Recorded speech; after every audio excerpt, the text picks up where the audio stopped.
আমাদের এই জনপ্রিয় দলকে আমাদের নিঃসান্বিত হয়ে প্রত্যেকটা রাজনৈতিক দল আজকে আমাদেরকে প্রতিপক্ষ মনে করছে। এই নির্বাচনে আপনার আমার দায়িত্ব হবে যে নিজেদের বাড়ি মা বোনকে বলা, প্রতিবেশীকে বলা, গ্রাম মহলার সবাইকে বলা, ইউনিয়নের সবাইকে বলা যে কেন তারা ধানের শীষে ভোট দেবেন। এই কথা, এই মেসেজটা তারেক জিয়া এবং বেগম খালেদা জিয়ার সালাম পৌঁছে দিবেন। তারুণ্যের প্রথম ভোট, তারুণ্যের প্রথম ভোট। ভাই ও বোনেরা, আওয়াজ কিন্তু আকাশ বাতাস বিরোধ করে না। পথে কি আছে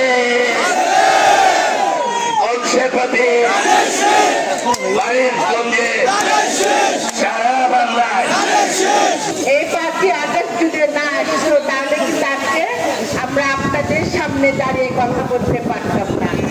আপনারা দেখেছেন বিগত সময় আমরা কোথায় দাঁড়িয়ে কোনো বক্তৃতা দিতে পারি নাই, কথা বলতে পারি নাই।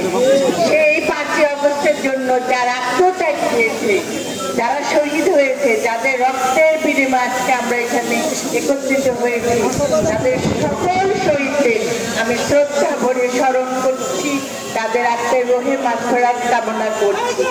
আর সেই সাথে বেশি নারীদের অবদান অনেক বেশি, কারণ মারা তাদের সন্তানদের, বধূরা তাদের স্বামীদের, আর বোনরা তাদের ভাইদের এই দেশের জন্য উৎসর্গ করেছে। আমি সকলকে সকলকে শ্রদ্ধা জানাই এবং তাদের প্রতি কৃতজ্ঞতা প্রকাশ করছি। এই 6টা মাস আপনারা ধৈর্য ধরুন। ভালো কিছু পেতে গেলে আমাদের অনেক ক্ষুদ্র ক্ষুদ্র স্বার্থগুলি জলাঞ্জলি দিতে হয়। আপনারা এমন কাজ করবেন না যে দলের সুনাম নষ্ট হবে।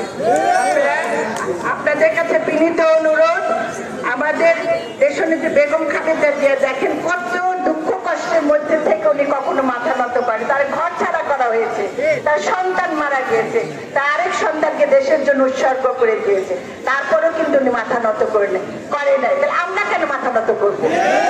আমরা মাথা নত করবো? আমরা এমন সৈনিক, আমরা কেন মাথা? উনি তো আমাদের শিখিয়েছে কিভাবে আপসহীন ভাবে চলতে হয়। আমরা যেটা করবি, আমি আজকে থেকে আপনার প্রতিজ্ঞাবদ্ধ হন, আগামী 6 মাসের মধ্যে আপনারা দেখিয়ে দিবেন যে আপনারা কারোর সাথে আপোষ করেন না,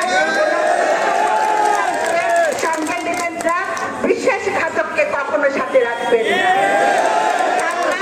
আমাদের এভাবে যদি আপনারা চলেন, ইনশাআল্লাহ আমাদের এই ধানের শীষ ফিরে আসবে।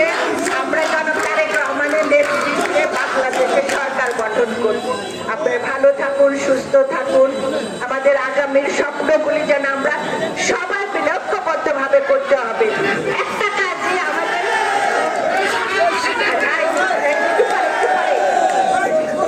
আমার আরেকটা অনুরোধ থাকবে আপনাদের প্রতি, আপনারা ডিভিশন করবেন, আপনারা দ্বিধাবিভক্ত হবেন না, আপনারা ঐক্যবদ্ধভাবে কাজ করুন।